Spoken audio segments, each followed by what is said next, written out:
Question number 4 है Renu got 2/7 part of an apple while Sonal got 4/5 part of it who got the larger part and by how much. दोस्तों, आप लोगों को मैं सबसे पहले इस क्वेश्चन को अच्छी तरीका से समझा देना चाहूंगा जिससे कि आप लोगों को इस क्वेश्चन के सॉल्यूशन में कोई भी समस्या ना हो और आप लोग अच्छी तरीका से इस क्वेश्चन के सॉल्यूशन को अंडरस्टैंड कर पाए। ठीक है, तो मैं आप लोगों को समझाता हूं। दोस्तों, यहाँ पर जो चर्चा की गई हुई एप्पल की वह एक ही एप्पल है। ठीक है, मैं सपोज दैट मैं यहाँ पर एक एप्पल बना देता हूँ। ये एप्पल है। ठीक है, तो इस एप्पल में क्या किया गया हुआ है कि इस एप्पल को कट की गई। ठीक है, तो मैं जैसे यहाँ पर कट कर दिया इस एप्पल को, तो मैं यहाँ पर जो कट कर रहा हूँ तो समझिए कि ये जो पार्ट जो मैंने कट किया ये 2/7 है। ठीक है, ये जो 2/7 है ये मिला है रीनू को।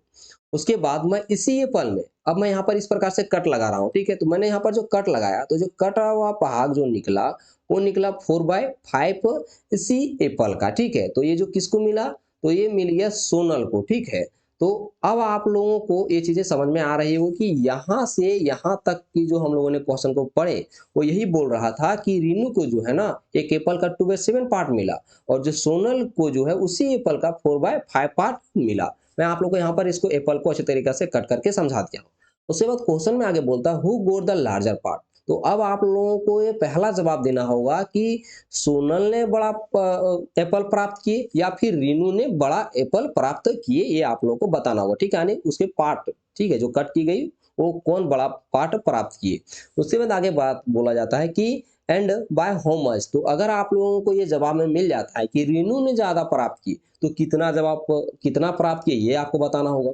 अगर आप लोग जवाब देते हैं कि सोनल ने प्राप्त किए ज्यादा तो कितना ज्यादा प्राप्त किए ये भी आप लोगों को इस क्वेश्चन में जवाब देने होंगे। ठीक है, यानी पहला क्वेश्चन आप लोग के लिए होगा कि किसको बड़ा एप्पल गया और सेकंड जवाब होगा कितना जवाब मतलब कितना ज्यादा गया। ठीक है, ये आप लोगों को इस क्वेश्चन में जवाब देनी होंगी। तो आप लोग सिंपली यहाँ पर इस प्रकार से पहले लिखेंगे आंसर गिवन दैट जो दी गई हुई थी कि Renu got 2/7 part of an apple and Sonal got 4/5 part of an apple. ये आप लोग को सबसे पहले लिख लेना होगा। अगर आप नहीं भी लिखना चाहेंगे तो कोई दिक्कत नहीं, ये चीजें जो है वो क्वेश्चन में लिखी गई हुई है तो आप लोग उतना इसमें दिक्कत नहीं समझिएगा। ठीक है, आगे लिखेंगे अकॉर्डिंग टू क्वेश्चन।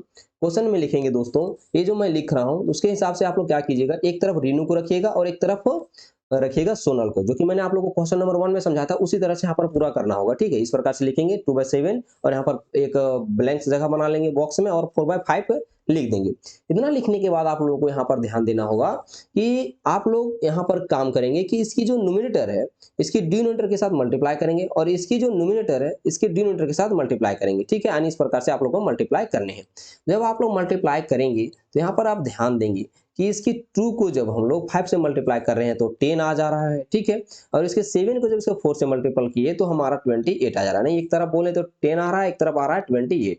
तो अब हम लोग यहाँ पर ये पता चल रहा है कि इधर 28 आया तो मतलब इधर की जो संख्या है वो बड़ी है और इधर की संख्या छोटी है। ठीक है, तो हम लोग मुंह किधर कर देंगे, इस तरफ। तो हमें क्या पता चला 4/5 किसका पार्ट था, तो ये था सोनल का। तो यानी सोनल को बड़ा पार्ट दिया गया था। हम लोग यहाँ पर आंसर में लिखेंगे 10 सोनल गोट लार्जर पार्ट ऑफ एप्पल। ठीक है, यहाँ पर 10 छूट गया, अगर आप चाहें तो यहाँ पर लिख सकते हैं। ठीक है, या तो नहीं भी लिखेंगे तो कोई दिक्कत नहीं है।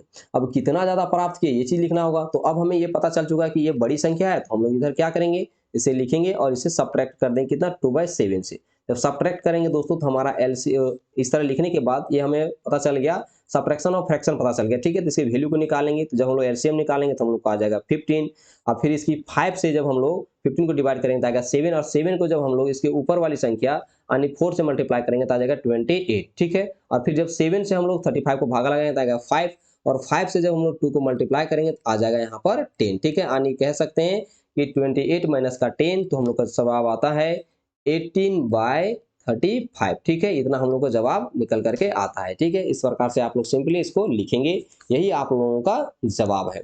कैसा लगा ये क्वेश्चन समझने में, आप लोग कमेंट करके जरूर बताइए।